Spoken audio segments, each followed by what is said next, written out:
जय हिंद दोस्तों। कैसे हो आप सब? ठीक ठाक हो ना? इस स्ट्रेस भरी फास्ट दुनिया में अक्सर ऐसे क्षण आते हैं जब हम स्वयं को निराशा के भंवर में फंसा पाते हैं। ऐसे में लगभग हर किसी को एक अच्छी बातों की ज़रूरत पड़ती है, या यूँ कहें कि एक मोटिवेशन की ज़रूरत पड़ती है। चाहे वह किसी के बोले गए अच्छे प्रेरक शब्द हों, या कहीं लिखे प्रेरक वाक्य, या फिर कोई प्रेरणादायक कहानी हो जो हमें निराशा के उस भंवर से बाहर निकालकर नए जोश का संचार करती है। हमारे जीवन में प्रेरणादायक कहानियों का एक अलग ही महत्व है।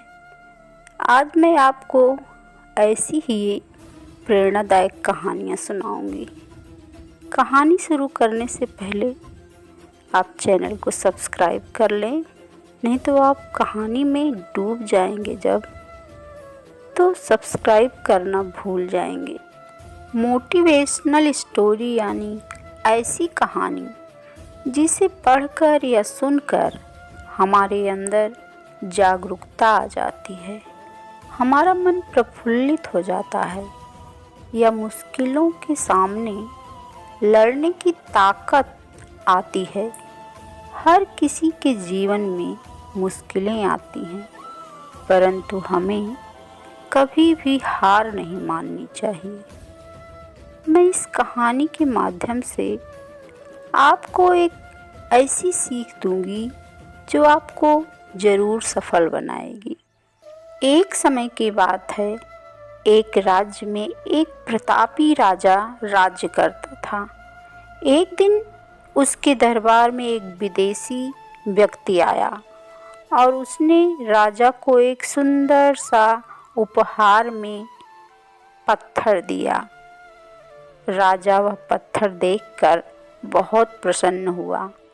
राजा उस पत्थर से भगवान विष्णु की प्रतिमा का निर्माण कर उसे राज्य के मंदिर में स्थापित करने का निर्णय लिया और प्रतिमा निर्माण का कार्य राज्य के महामंत्री को सौंप दिया। महामंत्री गांव के सर्वश्रेष्ठ मूर्तिकार के पास गए। उसे वह पत्थर देते हुए बोले, महाराज, मंदिर में भगवान विष्णु की प्रतिमा स्थापित करना चाहते हैं। 7 दिनों के भीतर ही इस पत्थर से भगवान विष्णु की प्रतिमा तैयार कर दो और राजमहल में पहुंचा देना।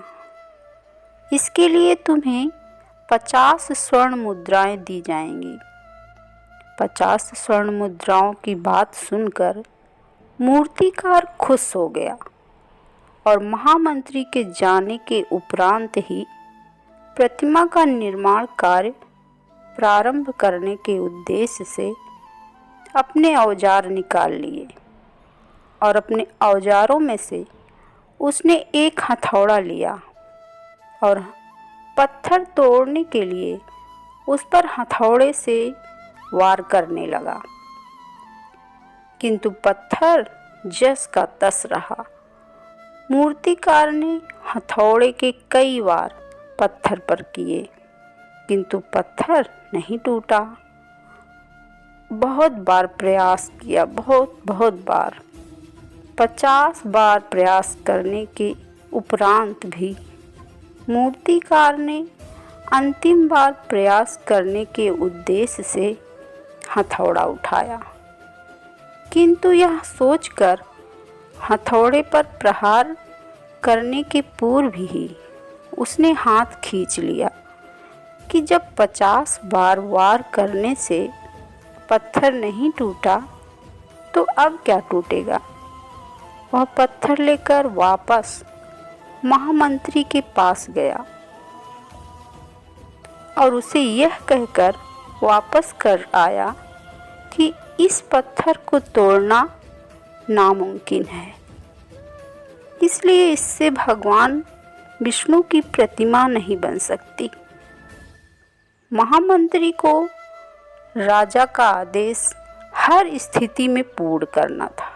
इसलिए मंत्री भगवान विष्णु की प्रतिमा निर्मित करने का कार्य गांव के एक साधारण से मूर्तिकार को सौंप दिया। पत्थर लेकर मूर्तिकार ने महामंत्री के सामने ही उस पर हथौड़े से प्रहार किया और वह पत्थर एक बार में ही टूट गया। पत्थर टूटने के बाद मूर्तिकार प्रतिमा बनाने में जुट गया। इधर महामंत्री सोचने लगा कि काश पहले मूर्तिकार ने एक अंतिम प्रयास और किया होता तो सफल हो गया होता और 50 स्वर्ण मुद्राओं का हकदार बनता। सीख मित्रों, हम भी अपने जीवन में ऐसी परिस्थितियों से दो चार होते रहते हैं। कई बार किसी कार्य को करने से पूर्व या किसी समस्या के सामने आने पर उसका निराकरण करने के पूर्व ही हमारा आत्मविश्वास डगमगा जाता है और हम प्रयास किए बिना ही हार मान लेते हैं। कई बार हम एक दो प्रयास में असफलता मिलने पर आगे प्रयास करना छोड़ देते हैं, जबकि हो सकता है कि कुछ प्रयास और करने पर कार्य पूर्ण हो जाता या समस्या का समाधान हो जाता। यदि जीवन में सफलता प्राप्त करनी है तो बार बार असफल होने पर भी तब तक प्रयास करना नहीं छोड़ना चाहिए जब तक सफलता नहीं मिल जाती। क्या पता जिस प्रयास को करने के पूर्व हम हाथ खींच लें वही हमारा अंतिम प्रयास हो और उसमें हमें कामयाबी प्राप्त हो जाए। इसी तरह की एक और कहानी चलो बताती हूँ। एक प्रोफेसर क्लास ले रहे थे। क्लास के सभी छात्र बड़ी ही रुचि से उनके लेक्चर को सुन रहे थे। उनके पूछे गए सवालों के जवाब दे रहे थे, लेकिन उन छात्रों के बीच कक्षा में एक छात्र ऐसा भी था जो चुपचाप और गुमसुम बैठा हुआ था। प्रोफेसर ने पहले ही दिन उस छात्र को नोटिस कर लिया, लेकिन कुछ नहीं बोले। लेकिन जब 4-5 दिन तक ऐसा ही चला तो उन्होंने उस छात्र को क्लास के बाद अपने केबिन में बुलवाया और पूछा, तुम हर समय उदास रहते हो, क्लास में अकेले और चुपचाप बैठे रहते हो, लेक्चर पर भी ध्यान नहीं देते, क्या बात है? कुछ परेशानी है क्या? सर, ओ छात्र कुछ हिचकिचाते हुए बोला, मेरे अतीत में कुछ ऐसा हुआ है जिसकी वजह से मैं परेशान रहता हूँ। समझ नहीं आता क्या करूँ। प्रोफेसर भले व्यक्ति थे। उन्होंने उस छात्र को शाम को अपने घर पर बुलवाया। शाम को जब छात्र प्रोफेसर के घर पहुंचा तो प्रोफेसर ने उसे अंदर बुलाकर बैठाया, फिर स्वयं किचन में चले गए और शिकंजी बनाने लगे। उन्होंने जानबूझकर शिकंजी में ज़्यादा नमक डाल दिया। फिर किचन के बाहर आकर शिकंजी का गिलास छात्र को देकर कहा, ये लो शिकंजी पियो। छात्र ने गिलास हाथ में लेकर जैसे ही एक घूंट लिया, अधिक नमक के स्वाद के कारण उसका मुंह अजीब सा बन गया। यह देख प्रोफेसर ने पूछा, क्या हुआ, शिकंजी पसंद नहीं आई? नहीं सर, ऐसी बात नहीं है, बस शिकंजी में नमक थोड़ा ज़्यादा है। छात्र बोला, अरे अब तो ये बेकार हो गया, लाओ गिलास मुझे दो, मैं इसे फेंक देता हूँ। प्रोफेसर ने छात्र से गिलास लेने के लिए अपना हाथ बढ़ाया, लेकिन छात्र ने मना करते हुए कहा, नहीं सर, बस नमक ही तो ज़्यादा है, थोड़ी चीनी और मिलाएंगे तो स्वाद ठीक हो जाएगा। यह बात सुनकर प्रोफेसर गंभीर हो गए और बोले, सही कहा तुमने, अब इसे समझ भी जाओ। ये शिकंजी तुम्हारी ज़िंदगी है, इसमें घुला अधिक नमक तुम्हारे अतीत के बुरे अनुभव हैं। जैसे नमक को शिकंजी से बाहर नहीं निकाल सकते, वैसे ही उन बुरे अनुभवों को भी जीवन से अलग नहीं कर सकते। वो बुरे अनुभव भी जीवन का हिस्सा ही हैं। लेकिन जिस तरह हम चीनी घोलकर शिकंजी का स्वाद बदल सकते हैं, वैसे ही बुरे अनुभवों को भूलने के लिए जीवन में मिठास तो घोलनी पड़ेगी ना। इसलिए मैं चाहता हूँ कि तुम अब अपने जीवन में मिठास घोलो। प्रोफेसर की बात समझ गया बच्चा, और उसने निश्चय किया कि अब वह बीती बातों से परेशान नहीं होगा।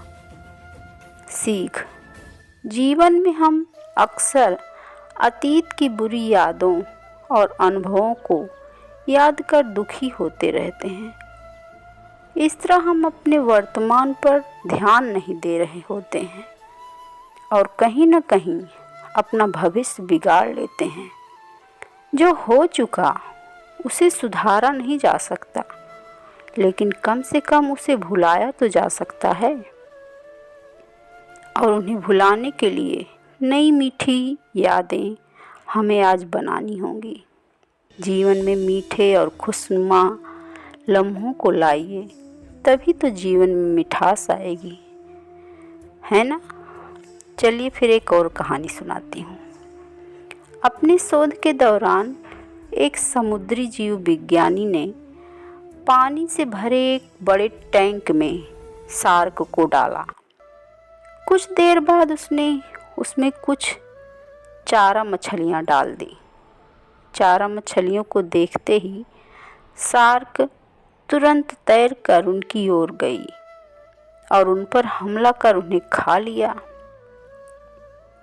समुद्री जीव विज्ञानी ने कुछ और चारा मछलियाँ टैंक में डाली और वे भी तुरंत शार्क का आहार बन गई। अब समुद्री जीव विज्ञानी ने एक कांच का मजबूत पारदर्शी टुकड़ा उस टैंक के बीचों बीच डाल दिया। अब टैंक दो भागों में बंट चुका था। एक भाग में शार्क थी और दूसरे भाग में उसने कुछ चारा मछली डाल दी। विभाजक पारदर्शी कांच से शार्क चारा मछलियों को देख सकती थी। चारा मछलियों को देख शार्क फिर से उन पर हमला करने के लिए उस ओर तैरी, लेकिन कांच के विभाजक टुकड़े से टकरा कर रह गई। उसने फिर से कोशिश की, लेकिन कांच के टुकड़े के कारण वह चारा मछलियों तक नहीं पहुंच सकी। शार्क ने दर्जनों बार पूरी आक्रामकता के साथ चारा मछलियों पर हमला करने की कोशिश की, लेकिन बीच में कांच का टुकड़ा आ जाने के कारण वह असफल रही। कई दिनों तक शार्क उन कांच के विभाजक के पार जाने का प्रयास करती रही, लेकिन सफल नहीं हो सकी। अंततः थक हार कर उसने एक दिन हमला करना छोड़ दिया और टैंक के अपने भाग में रहने लगी।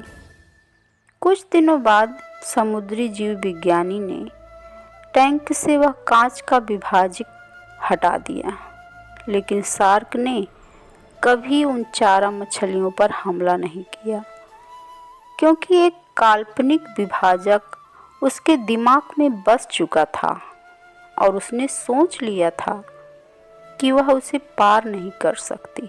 सीख: जीवन में असफलता का सामना करते करते कई बार हम अंदर से टूट जाते हैं और हार मान लेते हैं। हम सोच लेते हैं कि अब चाहे कितनी भी कोशिश कर लें, सफलता हासिल करना नामुमकिन है, और उसके बाद हम बिल्कुल ही प्रयास करना ही छोड़ देते हैं, जबकि सफलता प्राप्ति के लिए अनवरत प्रयास आवश्यक है।